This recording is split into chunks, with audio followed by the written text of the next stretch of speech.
Good morning. जैसा कि कल हमने आपको सरफेस ग्राइंडिंग मशीन के बारे में पढ़ाया था और हम आज आपको ग्राइंडिंग व्हील के बारे में पढ़ाएंगे। आज का हमारा टॉपिक है ग्राइंडिंग व्हील। तो आप लोगों ने देखा होगा पुराने समय में जब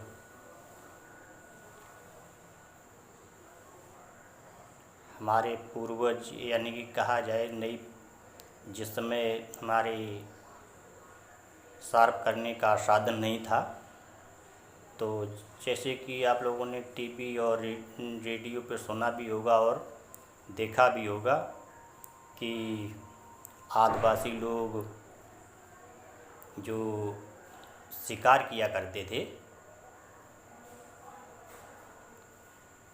तीर, तलवार, भाला इत्यादि का इस्तेमाल किया करते थे। तो वो अपने औजारों को पैना तथा नुकीला बनाया करते थे। तो वो पैना और नुकीला किस चीज़ से बनाया करते थे? उस समय इतना नहीं था, तो वो पत्थर पे रगड़ रगड़ कर और घिस घिस कर उन औजारों को नुकीला बनाया करते थे। किस पे? पत्थर पर। तो उसी पत्थर को आधुनिक युग में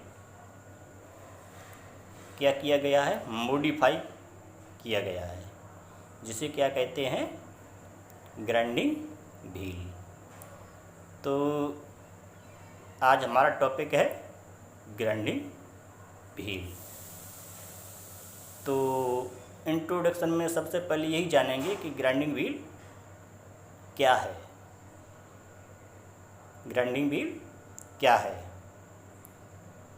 तो ग्राइंडिंग व्हील का इंट्रोडक्शन इस प्रकार है कि ग्राइंडिंग व्हील एक मल्टी पॉइंट कटिंग टूल है। इसे हम मशीन द्वारा उच्च गति देकर ग्राइंडिंग व्हील द्वारा अतिरिक्त मटेरियल को हटाया जाता है तथा पार्ट को चमकीला बनाया जाता है। इसे क्या कहते हैं? Grinding wheel. अब हमारा हुआ ये ग्राइंडिंग व्हील क्या है। अब हमारा ग्राइंडिंग व्हील बनता कैसे है? ग्राइंडिंग व्हील कैसे बनता है? इसका एलिमेंट क्या है? तो इसके एलिमेंट निम्न प्रकार से हैं, जैसे कि एब्रेसिव और बॉन्ड। अलग अलग किताबों में अलग अलग तरीके से दिया है। किसी में ग्राइंडिंग व्हील 2 तत्वों से मिलकर बना है, तो किसी में 4 तत्वों से। जैसे कि राजनाथ चौधरी के में देखें तो 4 तत्वों से मिलकर बना है। वो है एब्रेसिव, बॉन्ड और ग्रेड और स्ट्रक्चर। तो अधिक जानकारी के लिए हम आगे बढ़ते हैं। पहले हम मुख्य चीज़ पे आते हैं, एब्रेसिव पे। एब्रेसिव क्या है? एब्रेसिव एक अत्यंत ही हार्ड कण होते हैं। एब्रेसिव एक अत्यंत ही हार्ड कण होते हैं जो ग्राइंडिंग व्हील में कटिंग का कार्य करते हैं। अब हमें सोचना है कि ग्राइंडिंग व्हील के लिए एब्रेसिव के प्रकार कितने होते हैं। एब्रेसिव के कितने प्रकार होते हैं? तो एब्रेसिव हमारे 2 प्रकार के होते हैं। एब्रेसिव 2 प्रकार के होते हैं। नंबर 1 होता है प्राकृतिक एब्रेसिव, नंबर 2 होता है कृत्रिम एब्रेसिव। प्राकृतिक को अंग्रेजी में नेचुरल एब्रेसिव और कृत्रिम को आर्टिफिशियल। कहीं कहीं किताबों में एक कृत्रिम ना होकर आर्टिफिशियल भी हो सकता है।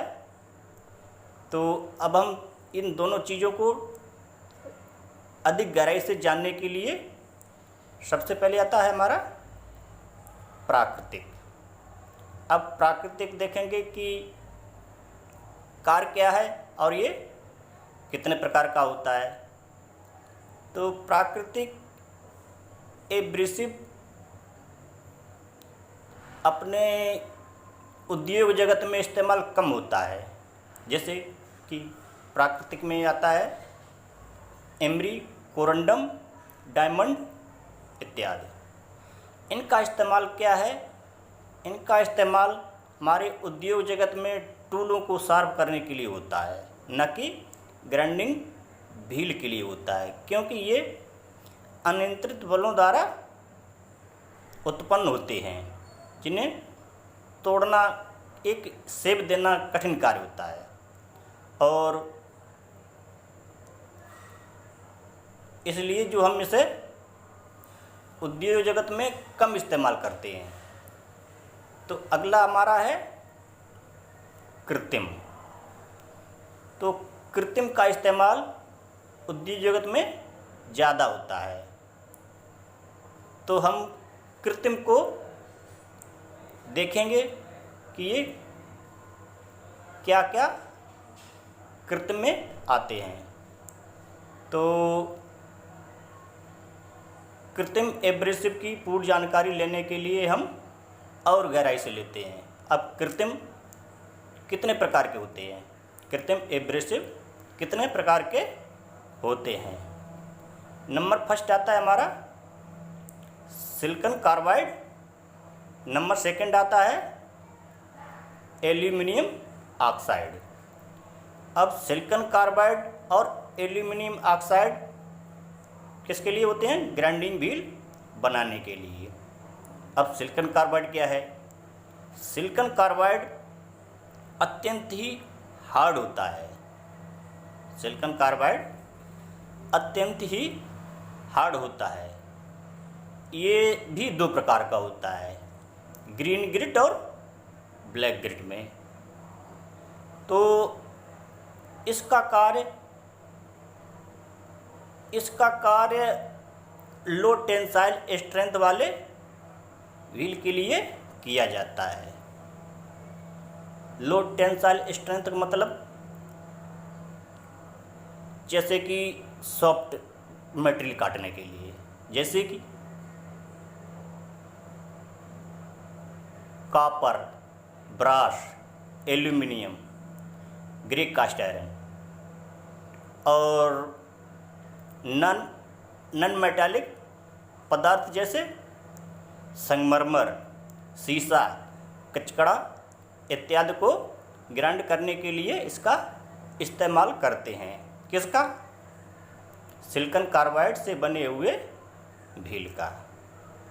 अब अगला आता है हमारा, हाँ ये भी भूल गए हैं बताना कि इसका सिंबल क्या है। इसका सिंबल एस द्वारा व्यक्त करते हैं इसे। किसे? सिलिकॉन कार्बाइड को। अब हमारा आता है एल्यूमिनियम ऑक्साइड। एल्यूमिनियम ऑक्साइड का हमारा क्या सिंबल है? इसे ए द्वारा व्यक्त किया जाता है। इसका कार्य क्या है? इसका कार्य हाई टेंसाइल स्ट्रेंथ वाले व्हील को बनाने के लिए इसका इस्तेमाल होता है। हाई टेंसाइल स्ट्रेंथ मतलब कि जितने टूल स्टील हैं, carbon steel, high speed steel और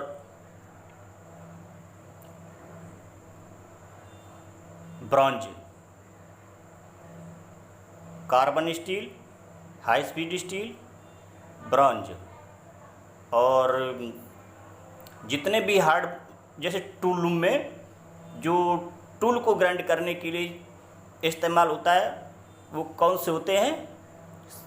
एल्यूमिनियम ऑक्साइड के व्हील प्रयोग में लाए जाते हैं। तो अगला पॉइंट आता हमारा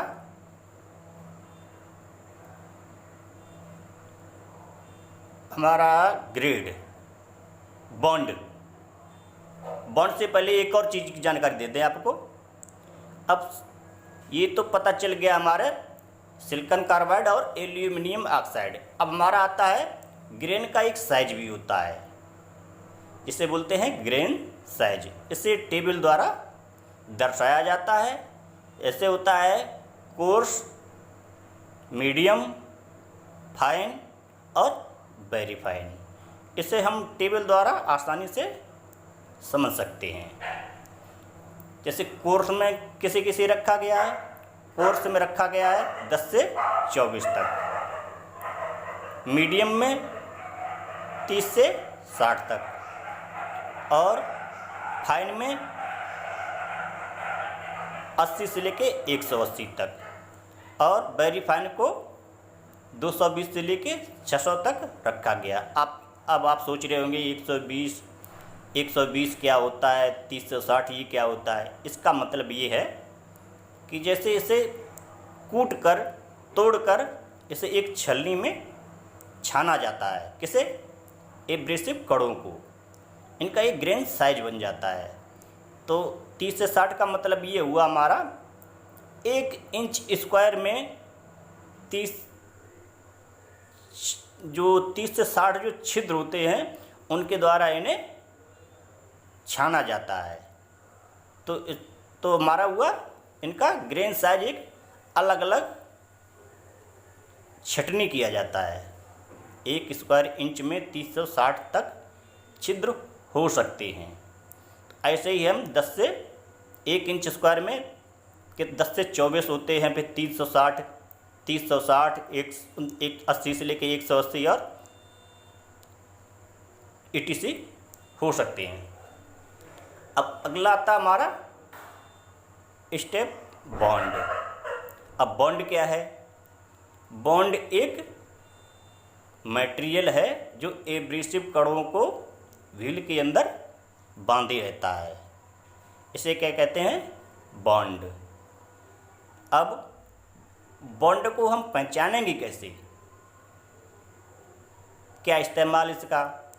तो विभिन्न प्रकार के व्हील के लिए बॉन्डों को ABCD के अंकों द्वारा प्रदर्शित किया जाता है, जैसे कि विट्रीफाइड बॉन्ड। अधिकतर विट्रीफाइड बॉन्ड के ही व्हील यूज होते हैं। कहाँ? हमारे उद्योग जगत में। तो विट्रीफाइड बॉन्ड को B द्वारा प्रदर्शित किया जाता है और सिलिकॉन कार्बाइड को S द्वारा प्रदर्शित किया जाता है, और कोई रेजिन कहता है, कोई रेजिनाइड बॉन्ड कहता है। तो इसे E द्वारा प्रदर्शित किया जाता है। इत्यादि और भी हैं। तो ये क्या है? बॉन्ड एक एब्रेसिव कणों को बांधने का कार्य करता है, शक्ति देता है। अब कैसे पता चलता है कि ये बॉन्ड अच्छा है? तो वो हमारे मटेरियल के हिसाब, मटेरियल क्या है, उसके लिए क्या चाहिए हमें, जैसा मटेरियल उसी प्रकार के व्हील का हम चुनाव कर लेते हैं। हमें किस मटेरियल के लिए किस बॉन्ड का व्हील चाहिए, तो उसी प्रकार हम बॉन्ड का चयन कर लेते हैं। तो ये हुआ हमारा बॉन्ड। तो अगला पॉइंट आता है हमारा ग्रेड। अगला पॉइंट कौन सा आता है? ग्रेड। अब ग्रेड क्या है? ग्रेड क्या है? अब एब्रेसिव कणों को बॉन्डिंग मटेरियल द्वारा बांधे रहने की शक्ति को हम क्या कहते हैं? ग्रेड। दोनों के बीच के आपस में जो संबंध होता है उसे क्या कहते हैं? ग्रेड। एब्रेसिव कणों को बॉन्डिंग मटेरियल द्वारा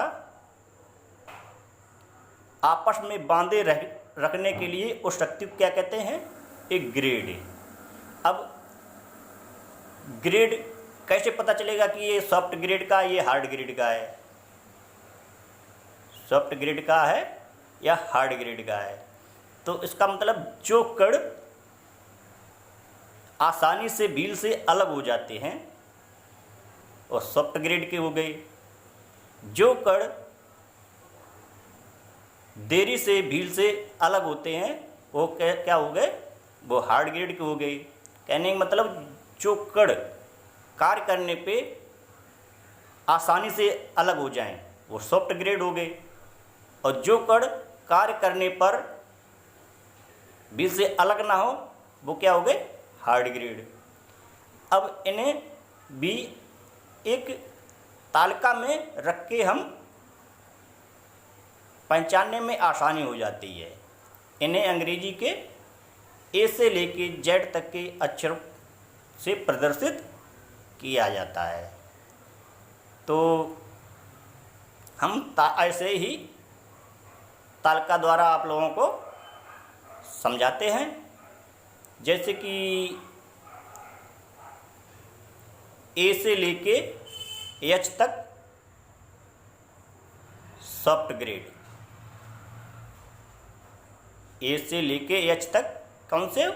सॉफ्ट ग्रेड हो गए, और आई से लेके पी तक मीडियम ग्रेड हो गई, और क्यू से लेकर जेड तक हार्ड ग्रेड के व्हील हो गए। तो इन्हें ग्रेडों में डिवाइड किया गया है, सॉफ्ट ग्रेड, मीडियम ग्रेड और hard grade. Soft, medium, hard grade. तो इन्हें हम समझ सकते हैं कार्य के अनुसार व्हील का चयन कैसे करेंगे। तो हमें किस कार्य के लिए कौन से ग्रेड के व्हील का चयन करना है, इससे पता चल जाता है। हमें आवश्यकता होती है ग्रेड की। तो आप लोगों को ग्रेड के बारे में भी जानकारी मिल गई होगी। अगला पॉइंट आता है हमारा स्ट्रक्चर, जिसे बोलते हैं संरचना। हिंदी में क्या बोलते हैं? संरचना। तो संरचना क्या है? संरचना एब्रेसिव कणों और बॉन्डिंग मटेरियल के बीच जो रिक्त स्थान होता है उसे क्या कहते हैं? स्ट्रक्चर। एब्रेसिव कणों और बॉन्डिंग मटेरियल के बीच में जो रिक्त स्थान होता है उसे स्ट्रक्चर कहते हैं। अब सोचो स्ट्रक्चर कितने प्रकार की होती है? स्ट्रक्चर 2 प्रकार की होती है। वो कौन कौन सी है? ओपन स्ट्रक्चर और डेंस स्ट्रक्चर।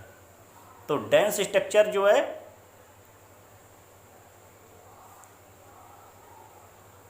कितने से, इसे भी अंकों में व्यक्त किया जाता है। अंकों में व्यक्त किया जाता है। ये 1 से लेके 16 तक होती है। तो डेंस स्ट्रक्चर कितनी होती है? 1 से लेके 8 तक डेंस स्ट्रक्चर होती है, और 9 से लेके 16 तक ओपन स्ट्रक्चर होती है। तो आपकी ये होगी है स्ट्रक्चर। अब आता हमारा ग्राइंडिंग व्हील का प्रिंसिपल। ग्राइंडिंग व्हील का सिद्धांत क्या है? तो मैंने आपको बताया था एल्यूमिनियम और सिलिकॉन कार्बाइड, एल्यूमिनियम ऑक्साइड और सिलिकॉन कार्बाइड। उससे आप समझ गए होंगे कि इसके लिए क्या चाहिए। तो इसका प्रिंसिपल क्या है? ग्राइंडिंग व्हील का प्रिंसिपल है softer the material harder the wheel और harder the material softer the wheel. Soft material के लिए हार्ड ग्रेड का व्हील चाहिए और हार्ड मटेरियल के लिए सॉफ्ट ग्रेड का व्हील चाहिए। तो ये क्या हुआ हमारा एक ग्राइंडिंग व्हील का सिद्धांत। तो मैं चाहूँगा आप लोगों को हमारी वीडियो अच्छी लगी होगी। तो अगला चैप्टर हम टाइप्स ऑफ ग्राइंडिंग व्हील पढ़ाएंगे। आप लोग इसे घर से पढ़ कर आएंगे। जब घर से पढ़ के आएंगे तब आप लोगों को अच्छा समझ में आएगा। और मैं चाहूँगा ये वीडियो आगे आपके लिए बहुत ही उपयोगी होगी।